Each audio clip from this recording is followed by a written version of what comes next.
హల్లెలూయా. దేవుని నాకు స్తోత్రం కలుగును గాక. ఇంతవరకు మనం పాటల ద్వారా చక్కటి సంగీతంతో తెలుగులో, హిందీలో, కన్నడలో దేవుని పాటలు పాడుకున్నాము.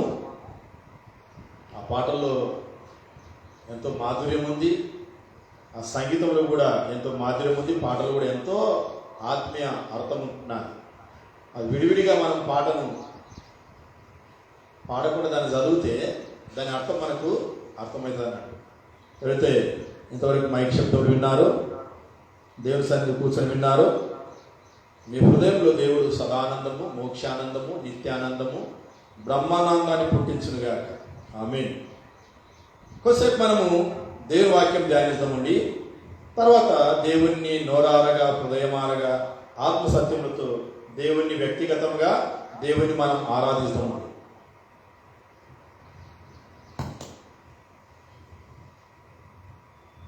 రండి, మన యొక్క అంశము దాదాపు మనము గుడ్ ఫ్రైడే నుంచి దేవుని యొక్క వాక్యాన్ని మనం ధ్యానిస్తూ ఉంటున్నాము. యేసు ప్రభు యొక్క శ్రమలు, తర్వాత యేసు ప్రభు యొక్క పునరుద్ధానము, తర్వాత యేసు ప్రభు నమ్మిన వారి యొక్క పునరుద్ధానం కూడా మనము గదినాలో మనం ధ్యానించినాము.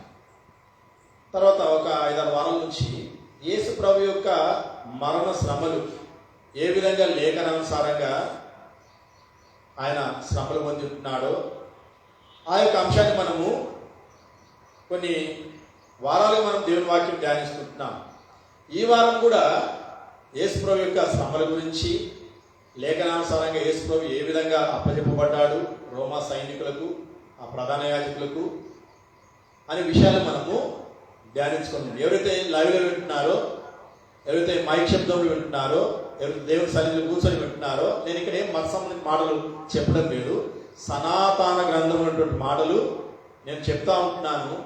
మీరు జాగ్రత్త విని విశ్వసించండి. మీరు మీ కుటుంబాలు దీవింపబడతాయి. మీరు మతాలు మార్చుకునే అవసరం లేదు, మీ కులాలు మార్చుకునే అవసరం లేదు, మీ పేరు మార్చుకునే అవసరం లేదు, మీ బొట్లు మార్చుకునే అవసరం లేదు. మనసు మార్చుకోనండి, హృదయంలో యేసయ్యను విశ్వాసం ఉంచండి. చాలామంది నాలాంటి పాస్టర్లకు తెలియక డబ్బు పిచ్చి పడి, మీరు మా మతంలో కలవండి, మా క్రైస్తవ మతంలో కలవండి, మా క్రైస్తవ పేరు పెట్టుకోనండి, బొట్టు పెట్టుకోనకండి అని పిచ్చి పాస్టర్లు, అబద్ధ బోధకులు ఆ విధంగా బోధ చేస్తూ ఉంటారు. వాళ్ళు అబద్ధ బోధకులు, వాళ్ళు పిచ్చోళ్ళు. కనుక వాళ్ళ మాట మనం వినకూడదు, దేవుని మాటలు వినాలి. యేసు ప్రభు మనసు మార్చుకోమన్నాడు. మార్కు సువార్త 1వ అధ్యాయము 14-15 వచనాల్లో యేసు ప్రభు ఏం చెప్పినంటే, మీ మనసు మార్చుకోనండి, మీ పాపాలు విడిచిపెట్టండి. మీ పాపాల కొరకు నేను కల్వరిశిలలో యజ్ఞమైపోయాను, యజ్ఞహి ప్రజాపతి అని శ్లోకం ఉంటుంది. యేసు ప్రభువే మన పాపముల కొరకు యజ్ఞమైపోయినాడు. సామవేదము, తాండీయ బ్రాహ్మణములో చాలామంది సామవేదం ఉన్నదనుకుంటారు. సామవేదానికి సంబంధించినట్టు ఇంకొక పుస్తకం ఉన్నది, ఇంకొక బుక్ ఉన్నది, తాండీయ బ్రాహ్మణం అని. ఆ తాండీయ బ్రాహ్మణములో యేసు ప్రభు గురించి రాయబడ్డది. సర్వలోక పాప పరిహారో రక్త ప్రోక్షం ఆవశ్యకం, తద్ రక్తం పరమాత్మన పుణ్యదాన బలియాగం అని ఆ శ్లోకం రాయబడ్డది.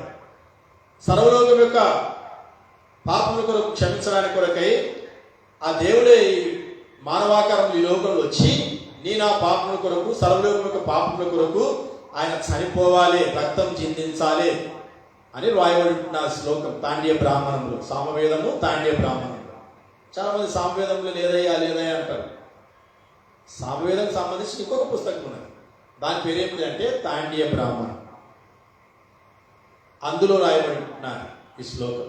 కనుక వీటి వల్ల ఆయన ఏ విధంగా వేదములలో రాయబడినటువంటి శ్లోకాల అనుసారంగా ఏ విధంగా ఆయన ప్రజాపతి గుండి యజ్ఞమైపోయినాడో అనే విషయాలు మనం ధ్యానిస్తూ ఉంటున్నాము. కాబట్టి జాగ్రత్తగా వినండి. విని మీరు విశ్వసిస్తే ఆ యేసయ్య మీ పాపాలు క్షమిస్తాడు, మీ రోగాలు బాగు చేస్తాడు, మీ సమస్యల నుంచి మీకు విడుదల, విమోచన మనగిస్తాడు. ఈ లోకంలో శాంతి, సమాధానం, నెమ్మది, ఆనందం ఈ లోకం విడిచిపెట్టిన తర్వాత యుగయుగంలో స్వర్గంలో, జన్నతులో, పరలోకంలో, మోక్షంలో, వైకుంఠంలో నివాసం చేస్తాం దేవునితో కూడా. ఆ వైకుంఠం సంబంధించినటువంటి, ఆ స్వర్గానికి సంబంధించిన మాటలు నేను చెప్తా ఉంటున్నాను.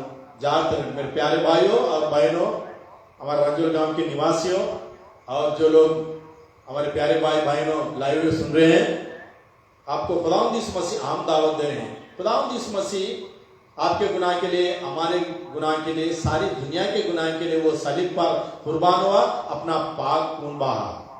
ये हमारे दिमाग से सोचकर हम आपको नहीं सुना रहे हैं बातें, ये इतिहास किताबें के हवाले हैं ये बातें।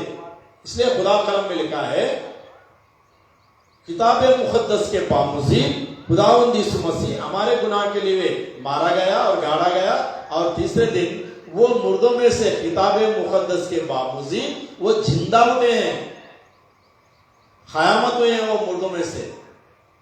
के बाद सच और हर तरह से कबूल करने के लायक है कि मसीह से गुनहगारों को नजात देने के लिए, गुनहगारों को गुनाह से छुटकारा देने के वास्ते, गुनहगारों को गुनाह माफ करने के वास्ते वो सलीब पर कुर्बान हुआ, अपना पाक खून बहा है।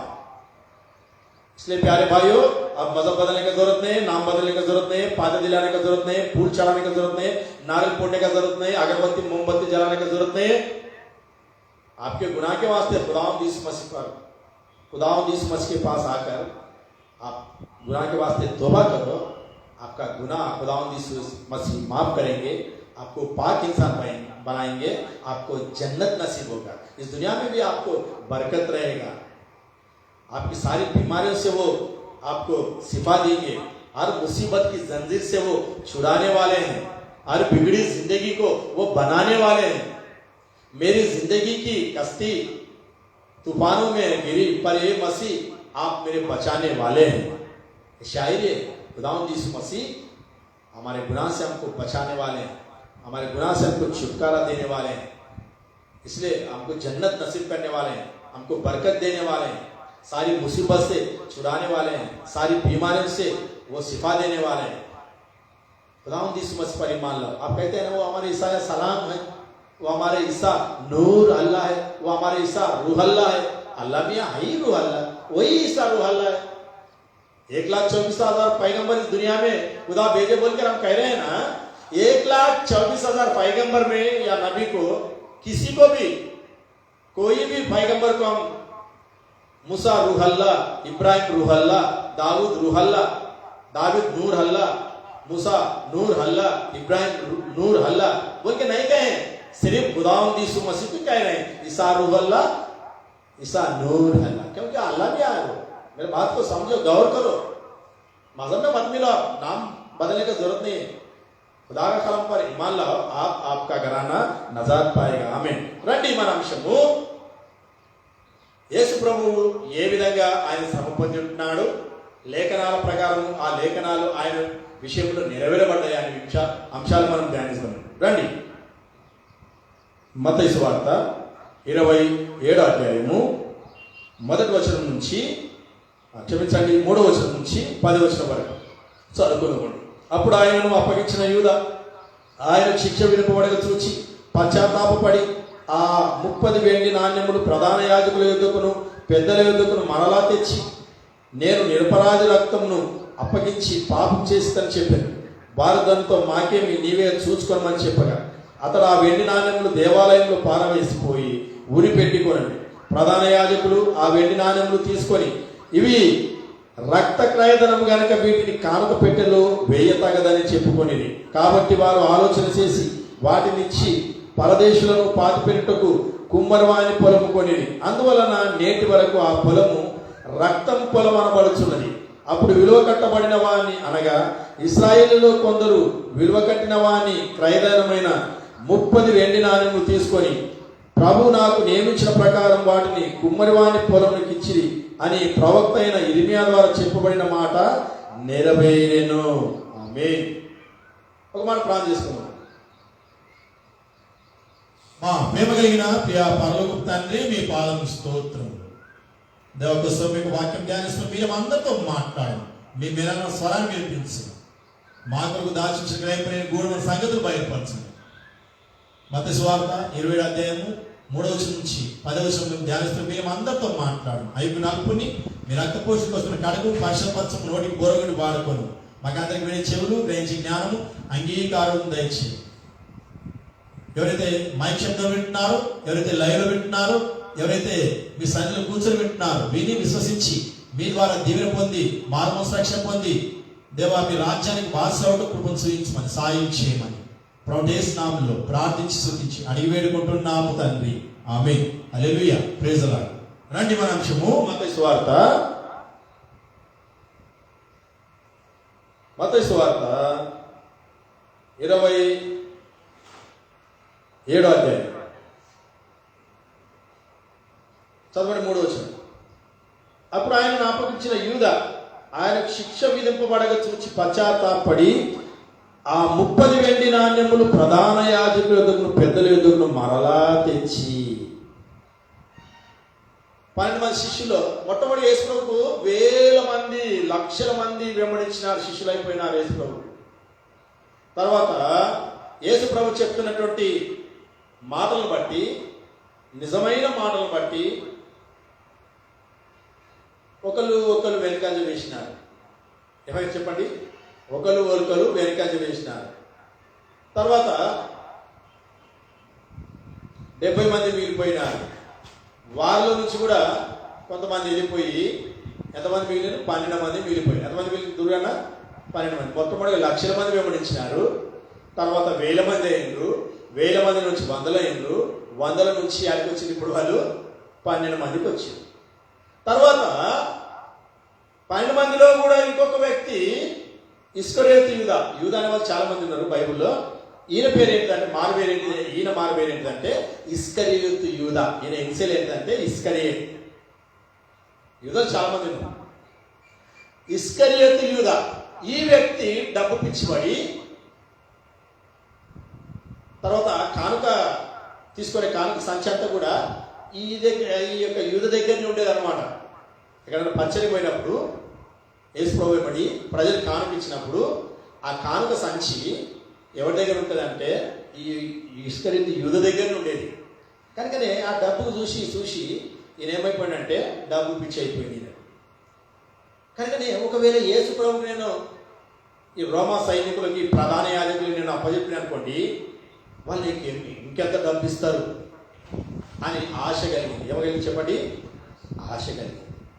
ఆశ కలిగి ఈ యొక్క ఇస్కరియోతు కూడా ఇప్పుడు 12 మంది శిష్యులు లేడిగా, 12 మంది శిష్యులు ఆయన లేడిగా, పుట్టిగా నామకే వాస్తే పుట్టికి పేరుకి మాత్రం 12 మంది శిష్యులు కనిపిస్తుంది, కానీ ఆయన హృదయం యేసుతో దూరంగా ఉంటున్నారు. ఆయన హృదయం అంతా కూడా డబ్బు మీదకి వెళ్ళిపోయింది. చాలామంది అంటారు, నాకు కూడా అదే చాలామంది ప్రజలు అంటారు, చిన్న నువ్వు అంతా ఉన్నదంత వాక్యం చెప్పి మంచి చెప్తున్న దగ్గర ప్రజలు ఏనుకుంటారు అంటే మరి ఉన్నదంత వాక్యం చెప్తుంటారు. దూరంగా లేనిపోయి చెప్పండి, దేవుడు మిమ్మల్ని దీవిస్తాడు, దేవుడు మిమ్మల్ని ఆశీర్వదిస్తాడు, మీరు ధనవంతులు అవుతారు. సతీష్ కుమార్ లేక ప్రవీణ్ కుమార్ లేక ఉన్నాయి కదా అబద్ధ బోధకులు, వీళ్ళకి నేను కూడా చెప్పిన అనుకోండి, నా దగ్గర గుంపు కంటికి వాళ్ళేం జమ చేసిండ్రు, వాళ్ళ పిక్చర్ వాళ్ళకి వాళ్ళేం జమ చేసే ప్రజలు. ఒకవేళ నేను కూడా అబద్ధ బోధ చేయడం మొదలుపెట్టిన అనుకోండి, కంటి చూపు మీద నీ కంటి చూపు ఎంతవరకు కనిపిస్తో అంతవరకు ప్రజలు కూర్చుంటారు నా దగ్గర. వాళ్ళేం చేస్తారు అబద్ధ బోధ, వాళ్ళకి ఎక్కువ చేస్తా నేను అబద్ధ బోధ చేయాలంటే. నిజమైన బోధ చేసినప్పుడు అబద్ధ బోధ చేయగా తెలియదా? కనుక వీటి వల్ల మనం ఉన్నట్లనే వాక్యం చెప్పాలి.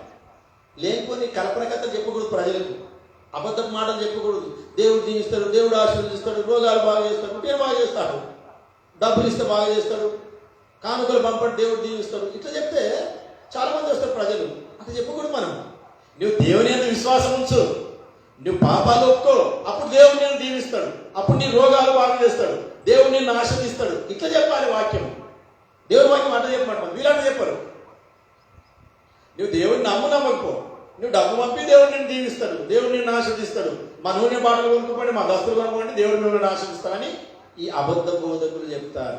కాబట్టి వాళ్ళ దగ్గర వేలు లక్షల మంది ఉంటారు. వాళ్ళ దగ్గర యేసు ప్రభు ఉన్నదంతా చెప్తే లక్షల నుంచి వేలకు వచ్చిండ్రు, వేల నుంచి 100లోనికి వచ్చారు, 100లో నుంచి 12 మందికి వచ్చారు, 12 మందిలో నుంచి 11 మంది అయ్యారు. ఎంతమంది చెప్పండి? 11 మంది. యేసు ప్రభు సిలువకి వేసినప్పుడు ఆ 11 మందిలో నుంచి 10 మంది పారిపోయి ఒకడే మిగిలిపోయాడు, అపోస్తలుడు యోహాను. యోహాను కూడా చాలా మంది ఉన్నారు. బాప్తిసం ఇచ్చే యోహాను, ఇంకా మార్క్ అనే యోహాను, చాలా మంది ఉన్నారు. బాప్తిసం ఇచ్చే అపోస్తలుడు యోహాను 10 మంది శిష్యులు, ఒక శిష్యునటువంటి యోహాను ఒకడే ఉన్నాడు ఇక సిలువ దగ్గర. కొంతమంది స్త్రీలు ఉన్నారు. అందరూ పారిపోయారు.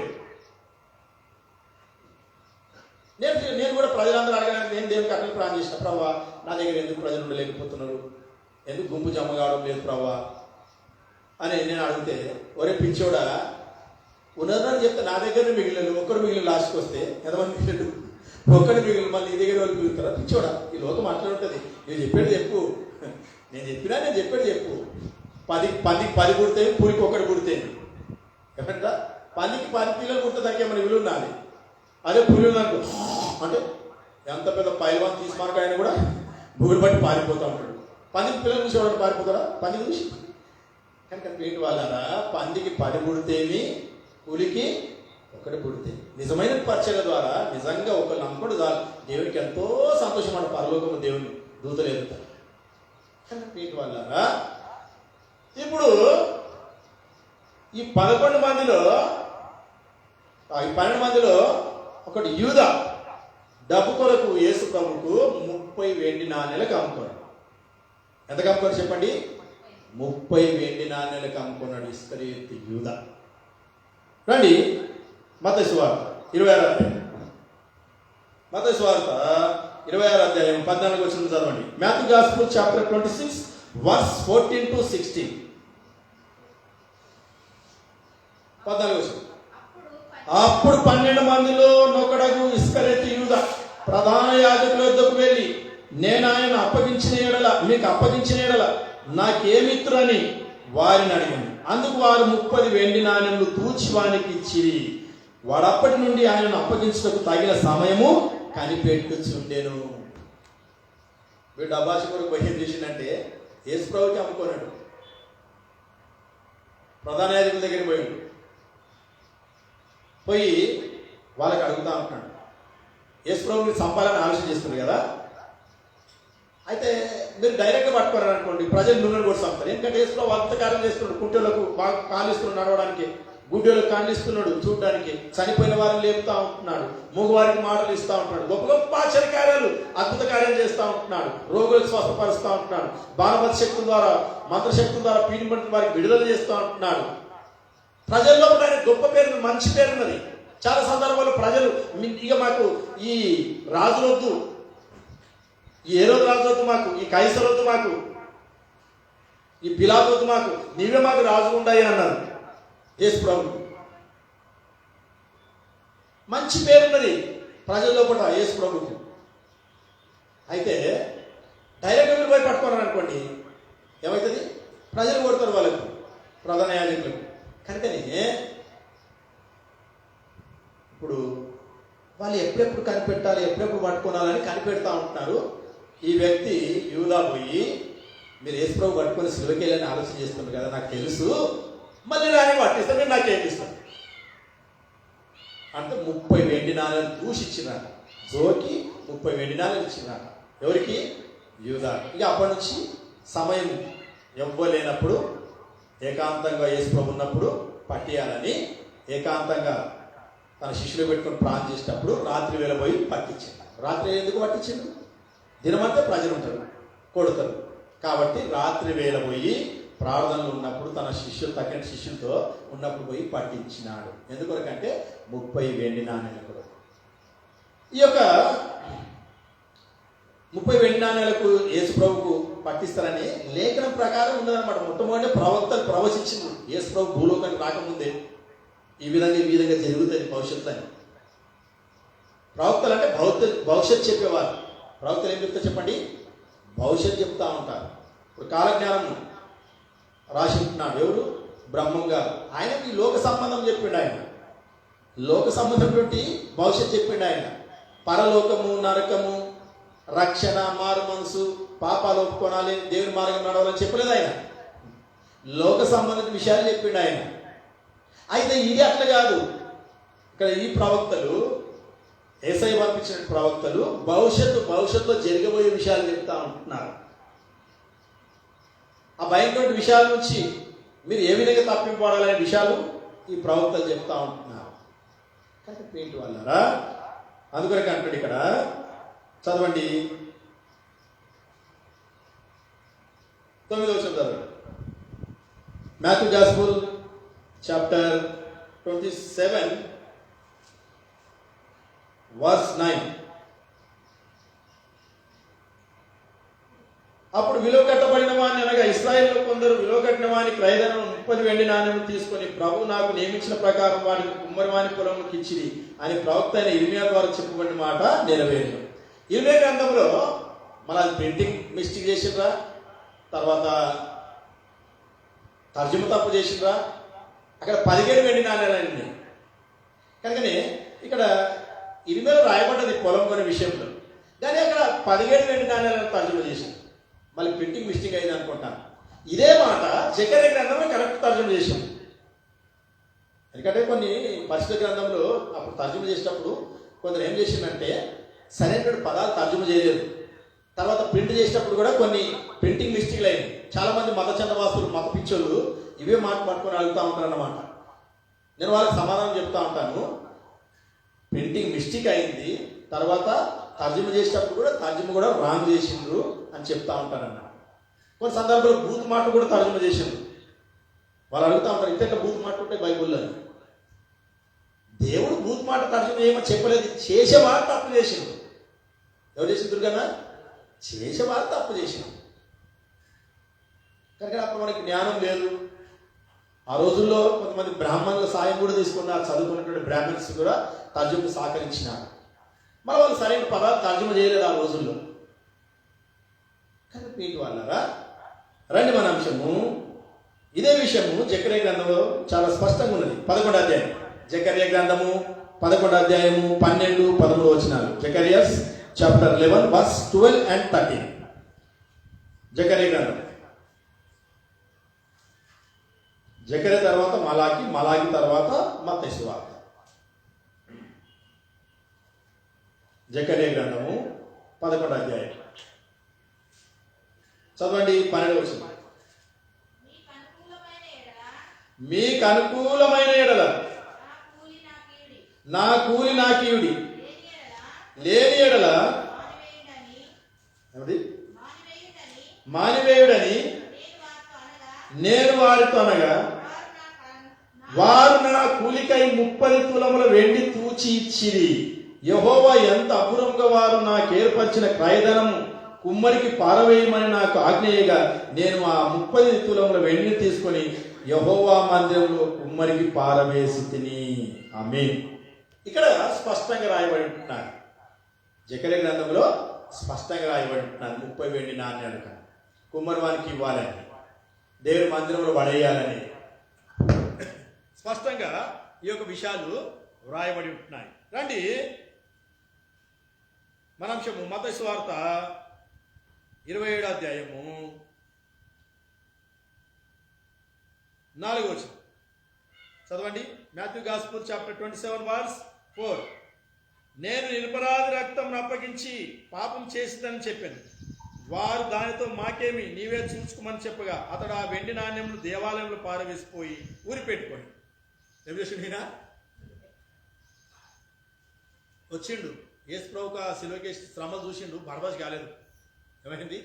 యేసు ప్రభు శ్రమలు చూసి అయ్యో నేను యేసు ప్రభుకు ఇంతగా హింసిస్తారా, ఇంత బాధ పెడతారు యేసు ప్రభుకు అని పశ్చాత్తాపం వచ్చింది. యూదులో ఇస్కరియోతు యూదులో ఏమొచ్చింది? ఇప్పుడు పశ్చాత్తాపం వచ్చింది. పశ్చాత్తాపం వచ్చి తర్వాత ఆయన తిరిగి ప్రధాన యాజకులకు వచ్చిండు. వీళ్ళు దేవుని మందిరంలో ఉన్నారు ప్రధాన యాజకులు. వాళ్ళ దగ్గరికి వచ్చి, అయ్యా నేను నిరపరాధి రక్తం అప్పగించాను, ఆయనలో ఏ దోషం లేదు, ఆయన నిర్దోషి, కనుకనే నాకు వద్దయ్యా ఈ డబ్బులు, ఈ రూకలు నాకు వద్దు, ఈ వెండి నాణ్యాలు నాకు వద్దయ్యా, మీరు తీసుకోండి అని చెప్తే వాళ్ళు ఏమంటారంటే మాకు అవసరం లేదు, ఇది నువ్వేమని చేసుకోను. అయితే యూదా ఏం చేస్తున్నట్టే ఆ వెండి నాణ్యాలను మందిరంలో పడేసిపోయి ఊరి పెట్టుకొని చచ్చిపోయాడు. చేసిన పాపానికి ఏం చేసిండు? శిక్ష అనుభవించిండు ఆయన. తర్వాత ఇంకేమైతుందో చూడండి కింద 5వ వచనం 6వ వచనం. ప్రధాన యాజకులు ఆ వెండి నాణ్యములు తీసుకొని ఇది రక్త క్రయధనం కనుక వీటిని కానుక పెట్టెలో వేదగదని చెప్పుకొని వాళ్ళ నాణ్యాలు తీసుకున్నారు. మందిరంలో అన్ని నాణ్యాలని ఏరుకొచ్చి ఇవి రక్త క్రయధనం. ఎందుకంటే ఈ యూదా ఈ 30 వెండి నాణ్యాలకు మనకు అమ్ముకున్నాడు, మనం కొనేవి రోమా సైనికులకు అప్పచెప్పి వేసుకోక సిలువకి వేపిస్తున్నాము. ఇది క్రయం చెల్లించినటువంటి డబ్బులు ఇవి, కనుక ఇవి కానుక పెట్టెలు వేయకూడదు. ఇక వీటిని ఏం చేయాలంటే మనము ఆలోచన చేసింది ఏమిటంటే పరదేశులకు భూమి లేదు, ఆ రోజుల్లో సమాధులు పెట్టడానికి సమాధి స్థలం లేదు. వాళ్ళు సిలువ మీద వేస్తే సిలువల మీద ఆ విధంగానే వాళ్ళు ఎండిపోయి చచ్చిపోయే వాళ్ళు. వాళ్ళ శరీరం అంతా పెద్ద రాగుల గద్దలు ఉంటాయి కదా, చెవుల రాగుల గద్దలు, అవి వచ్చి తినేవి. ఆ ఎముకలు అన్ని కూడా ఆ గొలుగొత్త కొండ మీద పడేటి. గొలుగొత్త అంటేనే కపాల స్థలం. కపాలం అంటే ఇది ఉంది కదా దీనికంటే అక్కడ అన్ని ఎముకలు పుర్రెలే ఉండేవి అనమాట అక్కడ. ఎందుకంటే వాళ్ళకి సమాధి చేసే వాళ్ళు ఎవరు కాదు సిల్వకేసిన తర్వాత. కనుక పీటి వాళ్ళగా వాళ్ళు ఏం చేసినట్టు ఇక పరదేశులకు మనము పొలం కొందముండి అని ఒక కుమ్మరి వారి పొలం కొన్నారు. ఆ 30 వెండి నాణ్యాలు ఇచ్చి పరదేశులకు పాతి పెట్టడానికి కూడా. శిలువ మీద ఆ విధంగా ఉండకూడదు, ఇక్కడ అంతా పుర్రెలు ఎముకలు జమ అవుతున్నాయి కొండ మీద, మనం ఏం చేయాలంటే వీళ్ళను సమాధి చేయాలి అని అప్పుడు వాళ్ళు ఆలోచన చేసి ఆ డబ్బుల ద్వారా పరదేశులకు పాతి పెట్టడానికి కొరకు స్థలం కొన్నారు. వీటి వల్ల తర్వాత ఇంకేం జరిగింది చూడండి, 7వ వచనం. కాబట్టి వారు ఆలోచన చేసి వాటిని ఇచ్చి పరదేశులను పాతిపెట్టు కుమ్మరి వాని పొలం కొనిది. అందువల్ల నేటి వరకు ఆ పొలము రక్తము పొలం అనబడుచున్నది. ఈ విధంగా రక్త క్రయం ధనం చెల్లించినటువంటి పొలం అన్నమాట. యేసు ప్రభు చనిపోతే కూడా మేలు చేసిపోయింది ప్రజలకు. చనిపోతే కూడా ఏం చేసి చెప్పండి, పరదేశులకు స్థలం లేదు, కనీసం నాకు అమ్ముకుంటున్నారు కదా ఈ డబ్బు ద్వారా పరదేశుల కన్నా స్థలం కొంటే బాగుంటుంది కదా అనుకున్నాడు. అదేవిధంగా ప్రధాన యాజకులు స్థలం కొన్ని పరదేశులకు పాతి పెట్టడం చేశారు. అంతకుముందేమో సిలువలు అట్లనే ఎండిపోయాయి వాళ్ళ శరీరాలని కూడా, ఆ మాంసం అంతా కూడా ఆ చెవుల రాగుల గద్దలు వచ్చి తినేవి. ఆ విధంగా ఉండేదన్నమాట ఆ రోజుల్లో. కానీ వీటి వల్ల నేటి దినాల్లో కూడా 99% సేవకులు అనేవారు, పాస్టర్లు అనేవారు డబ్బుకు అమ్ముకుంటా ఉంటున్నారు యేసు ప్రభు. ఇప్పటికి నా ప్రజెంట్ పొలిటికల్ లీడర్స్ మీరు ఓట్లు వచ్చినప్పుడు చూడండి, ప్రతి పొలిటికల్ లీడర్ దగ్గర పోతారు వీళ్ళు పాస్టర్లు. ప్రతి పార్టీ వాళ్ళ దగ్గరికి పోయి టీఆర్ఎస్ కానీ, కాంగ్రెస్ కానీ, తర్వాత ఇంకేమో మన బీజేపీ కానీ, ఈ పార్టీల దగ్గర పోయి డబ్బులు అడుకోసుకుంటూ పిచ్చిపోలేక ఈ పాస్టర్లు. మా ఇబ్రహంలో మా భక్సింగ్ అని ఎవరికి డబ్బు లేదని అని చెప్తారు. మా జైరాజ్ ప్రాంతంలో ఉన్న ఇబ్రహం సంఘమస్తులు కూడా పోయి ఆడుకు తింటున్నారు. ఇక నేను ఉన్నదిలో చెప్పవలసి వస్తుంది, ఎందుకంటే నేను దేవుని సేవకుని. నేను ఎవరికి భయపడే కదా. నేను అనేకసార్లు చెప్తాను, నేను 2 విధాల మనిషిని. నాకు శరీరకంగా కొట్టడానికి వస్తే అట్లా కూడా రండి, నేను కొట్లాడతా అంట. లేదు వాక్యంతో మీరు కొట్టడానికి వస్తారా, మీకు చేత అయితే వాక్యంతో రండి అంట. అందుకని నేను ఎవరికి భయపడండి. దేవుడు నాకు భయపడొద్దాను. మా ఇబ్రహం సంఘంలో 24 గంటలు బక్సింగ్ అనే పేరు చెప్తారు. మా బక్సింగ్ అని ఎవరి దగ్గర డబ్బు అడగలేదని వీళ్ళు బిచ్చిపోలేకదే బీజేపీ వాళ్ళ దగ్గర పోయి డబ్బులు అడుకోసుకుంటాం. సరే వీళ్ళు అడుకోసుకున్నారు, ఆయనకు ఓట్లు అనేసిండ్రా, తెలియలేదు. ఎంత మోసం ఉన్నా. రేపు వేసుకోవాలి తిని అడిగితే ఏం చెప్తారు? అవుజా, రేపు వేసుకోవాలి అడుగుతారే నాయన మనం మన దగ్గర పోయి డబ్బులు తెచ్చుకుంటారు ఆ పార్టీ దగ్గర, మరి వారికి ఓటర్ని వేసినారా మీరు అంటే ఏం చెప్పాలి? కనీసం డబ్బులు తీసుకున్నది కానీ ఓటు వేయాలి కదా, వేయకూడదు అందులో. లంచంకు మంచం వేస్తున్నారు కదా, లంచం కంచం మంచం అని చెప్తున్నారు కదా సామెత. లంచం కంచం మంచం. లంచం తెస్తేనే ఫుడ్ అంట, భార్య అంటదంట. లంచం తెస్తే కంచం అంటే ఫుడ్, అన్నం పెడతా, తర్వాత బెడ్ నీకు సుఖం ఇస్తా అంటుందంట. అట్లనే మళ్ళీ వాళ్ళ దగ్గర లంచం తీసుకొని మనకి ఓటనే వేయాలి కదా. ఎంత పరమ దుర్మార్గులు వీళ్ళు. ఏమన్నా అంటే మేము సేవ చేస్తున్నాము, మేము పాస్టర్లము, మేము సేవకులు మంచి అబద్ధ బోధకులు వీళ్ళందరూ కూడా. ఎవరు చెప్పండి వీళ్ళందరూ? అబద్ధ బోధకులు, నరకానికి వారసులు వీళ్ళందరూ కూడా. యేసు ప్రభు నామాన్ని దూషణ చేస్తున్నారు.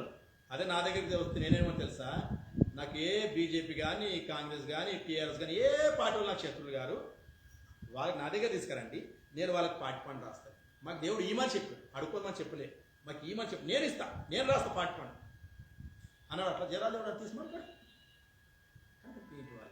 అడుక్క తినే పాస్టర్లు అయిపోయిన వీళ్ళు. ఏమైపోయి చెప్పండి? ప్రజలు కూడా అడక తినే దగ్గరికి పోతారు. అడిగిపోతారు. ప్రజలు కూడా అడక తింటోళ్ళు కావాలి కదా. పీంటి వాళ్ళారా, ఈ విధంగా చాలా మంది ఈ రోజుల్లో యేసు ప్రభును ఏం చేస్తూ ఉంటున్నారు? అమ్ముకుంటా ఉంటున్నారు డబ్బు కొరకు. ప్రతి డినామినేషన్లో 99% మంది అని చెప్తున్నా, 99 సంఘాలు యేసు ప్రభును అమ్ముకుంటా ఉంటున్నారు డబ్బు కొరకు. సంఘాలలో డబ్బు కొరకు కదా ప్రయత్నం చేస్తుండ్రు, కొట్లాడుతుంది. దేని కొరకు? డబ్బు కొరకు కదా. ఏని కొట్లాడుతాం? పిచ్చి కుక్కలు లేక. అందుకని యేసు ప్రభు అన్నాడు, నీ ధనం ఎక్కడుండు, నీ మనసు అక్కడనే ఉండు. దుర్గన్న జాన్ ఇంటికాడ ఒక 10,000 పెట్టేసిన పెట్టిరా, ఉంటుంది బాడీ ఇన్ని ఉంటుంది, మన శరీరం ఇన్ని ఉంటుంది, కానీ మనసు అంతా ఆడుంటుంది. 10,000 కూడా దొంగలు రాగలరు, ఎవరైనా ఎత్తుకోగలరు, మనసు అంతా ఆడి ఉంటుంది కదా. చిత్తం శివుని మీద, మనసు చెప్పుల మీద. మనది ఎక్కడ మనసు అని ఉంటాయి రూపాయల మీద. దీంట్ వల్ల ఆ విధంగా ఉండకూడదు. మన మనసు అంతా దేవుని మీద ఉండాలి. ఎక్కడ ఉండదు చెప్పండి? మైండ్ ఆబ్సెంట్, బాడీ ప్రజెంట్ ఉండకూడదు. మైండే ప్రజెంట్గా ఉండాలి. మైండ్ ఎట్లా చెప్పండి? ప్రజెంట్గా ఉండాలి. దీంట్ వల్ల రండి ఒక్క వచనం చూసుకుందామండి. ఈ ఇస్కరియోతు ఎంత భయంకరమైన మరణం పొందిండో అది చూసుకొని మనము దేవుడిని ఆరాధిస్తామండి. కావస్తే ఇంకొక లేఖన వాళ్ళు వచ్చే వారం చూసుకుందామండి. ఒకే వారం చెప్పాలంటే అన్ని విషయాలు సరిపోదు కదా, సమయం ఎక్కువైపోతుంది కదా. ఇంకొని వచ్చే వారం సెకండ్ పార్ట్ చూసుకుందామండి. ఈ ఇస్కరియోతు చేసిన పాపానికి ఎలాంటి భయంకరమైన కుక్క సాగు చచ్చిపోయిండో మనం చూద్దామండి. రండి అపోస్తుల కార్యములు 1వ అధ్యాయం 16వ వచనం నుంచి 26వ వచనం వరకు. Acts chapter 1 verse 16 to 26.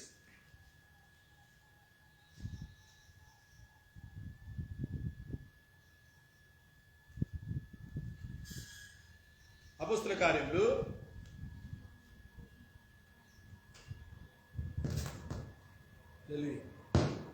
హల్లెలూయా. అపోస్తుల కార్యములు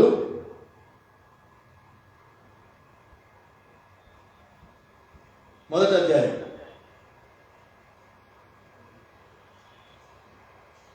16వ వచనం. సహోదరులారా, యేసు పట్టుకొనిన వారికి త్రోవ చూపిన యూదాను గురించి పరిశుద్ధాత్మ దావీదు ద్వారా పూర్వం పలికిన లేఖనం నెరవేర్చవలసి ఉండెను. అతడు మనలో ఒకడుగా ఎంచబడిన వాడు ఈ పరిచర్యలో పాలు పొందెను. ఈ యూదా ద్రోహం వలన సంపాదించిన రూకలనిచ్చి ఒక పొలం కొనెను. అతడు తలక్రిందులుగా పడి నడిమికి బద్దలైనందున అతని పేగులన్నీ బయటికి వచ్చెను. చూసిందా? ఉరిపెట్టుకున్నాడంట. ఉరిపెట్టుకున్నాడు, ఇట్లా ఉల్ట పడితే పేగులన్నీ బయటకు వచ్చాయంట, పొట్ట పగిలిపోయి. అంత భయంకరమైన సాగు వచ్చింది. ఈ వెండి నాణ్యాలు ఉల్ట అప్పచెప్పింది, కానీ అంతకుముందు తన దగ్గర కానుక సంచి ఉంది కదా, ఆ డబ్బంతా కూడా దొంగిలించి ఒక పొలం కొన్నాడంట. ఆ పొలంలో చెట్టు పెంచుకున్నాడు. ఒక చెట్టుకు పోయి ఉరేసుకొని చచ్చిపోయాడు. ఎంత భయంకరమైన సాగు వచ్చింది. నేటి దినాల్లో ఎవరైతే సేవకులు కానీ, పాస్టర్లు కానీ, ఎవరైతే పొలిటికల్ లీడర్స్ దగ్గర డబ్బులు అడుపుకుంటున్నారు పిచ్చగానే లేక, ఏ పార్టీ దగ్గర అయినా సరే రోజు చూస్తూ ఉంటాం. సేవకులని పడేవారు, పాస్టర్లను పడేవారు, సంఘాల వారు డబ్బులు కోసుకుంటూ ఉంటున్నారు పొలిటికల్ లీడర్స్ దగ్గర. భయంకరమైన శాపం వస్తుంది. ఇక్కడ యూదకు ఏమొచ్చింది? భయంకరమైన శాపం వచ్చింది, భయంకరమైన మరణం పొందింది. మీకు ఈ భూలోకంలో కూడా రావచ్చు శాపం, లేకుంటే చనిపోయిన తర్వాత నరకంలోనే శిక్ష అనుభవించవచ్చు. మీరు ఒకవేళ భూలోకంలో తప్పికొన్నారు అనుకోండి, మీకు శిక్ష. నరకంలో తప్పిపోదు మీకు శిక్ష. ఏంటి వాళ్ళారా? ఇస్కరియోతు యూదా లేక యేసు ప్రభువును అమ్ముకునే వారికి మనం ఉండకూడదు. ఎవరికి అమ్ముకోనకూడదు. ధనవంతుల దగ్గర పోయి మేము గుడి కడుతున్నాం, నాకు చంద్రాయని అని అడగకూడదు. పొలిటికల్ లీడర్స్ దగ్గర పోయి మేము గుళ్ళు కడుతున్నాం, గోపురాలు కడుతున్నాం, మాకు చంద్రాయని అని అడుకోనకూడదు. నేను క్రైస్తవుల కొరకు చెప్తున్నాను, హైందవ సోదరుల కొరకు, ముస్లిం కొరకు మాట్లాడడం లేదు. మేము క్రైస్తవ సేవకుల కొరకు, క్రైస్తవుల కొరకు చెప్తున్నా, క్రైస్తవ పాస్టర్ల కొరకు చెప్తున్నా. ఏ ధనవంతుల దగ్గర మీరు కానుక తీసుకునకూడదు. తర్వాత ఏ పొలిటికల్ లీడర్ దగ్గర పోయి మేము మీకు ఓట్లు వేస్తామని డబ్బులు లంచంగా తీసుకొని రాకూడదు. బిచ్చపుల లేకపోయి అడగకూడదు. ఎబ్రోన్ సంఘం వాళ్ళని కూడా అడగకూడదు. బక్సింగ్ అన్న పేరుకు దూషణ పాలు చేయకూడదు. ఎందుకంటే ఎబ్రోన్ సంఘాలు వాళ్ళు తెచ్చుకుంటున్నారు పొలిటికల్ లీడర్ దగ్గర పోయి డబ్బులు తెచ్చుకుంటున్నారు, కానీ వాళ్ళ కోట్లు వేయకొచ్చింది. ఎంత అన్యాయం ఇది, ఎంత మోసం. కనుక ఏంటి వాళ్ళారా, ఒకవేళ ఆ విధంగా నేనున్నా సరే, మీరున్నా సరే, ఎవరైనా సరే భయంకరమైన శిక్ష ఇక్కడ భూలోకంలో కూడా అనుభవిస్తాము. ఒకవేళ భూలోకంలో శిక్ష తప్పింది అనుకోండి, నరకంలో అయితే కంపల్సరీ ఏం చేయాలి? అనుభవించవలసింది. ఆ విధంగా మనం శిక్ష అనుభవించకూడదు. యూదా లేక భయంకరమైన మరణం మనం పొందకూడదు. అంటే మనం దేవుడు చెప్పినటువంటి విధానంలో దేవుని పరిచర్య జరిగించాలి. ఆ విధంగా మనం జరిగించినప్పుడు దేవుడు మన కుటుంబాలను దీవించేవాడిగా ఉంటున్నాడు. ఒకరిస్తే ఎప్పుడు కూడా సరిపోదు. నేను అదే చెప్తాను ఎప్పటికీ. ఒకరిస్తే ఎప్పుడు కూడా మనకు సరిపోదు. దేవుడు ఇస్తే మనకు సరిపోతుంది. దేవుడు ఇవ్వాలి మనకు. ఆయన మహదైశ్వర్యం ఎన్నటికీ తరగనిదని రాస్తాడు ఏసాల పాట. ఏమని రాస్తాడు, ఆయన మహాదశ మెన్నటికి తరిగిపోయిందంటే ఆయన ఇస్తే తరిగిపోదని. బాలిక నీళ్ళు చేరుతా ఉంటే తగ్గుతాయన్న, ఊరుతూనే ఉంటాయి. దేవుడు మనకి ఇయ్యని కూర్చుంటే అది తరిగిపోతే అయిపోదు, ఇస్తూనే ఉంటాడు ఆయన. మనం చనిపోయేంత వరకు ఇస్తాడు. మనం చనిపోయిన తర్వాత మన పిల్లలు కూడా దేవుడు నమ్ముకుంటే మన పిల్లలు కూడా ఇచ్చేవాడిగానే ఉంటాడు ఆయన. అన్ని దీవెనలు ఉన్నాయి, విస్తారమైన దీవెనలు కుమరిస్తా అంటాడు. అనవసరంగా ఏంటి కోరికల లీడర్ మీద ఆధారపడతారు, ప్రజలపైన ఆధారపడతారు, అన్ని విషయాలు తెలుసు.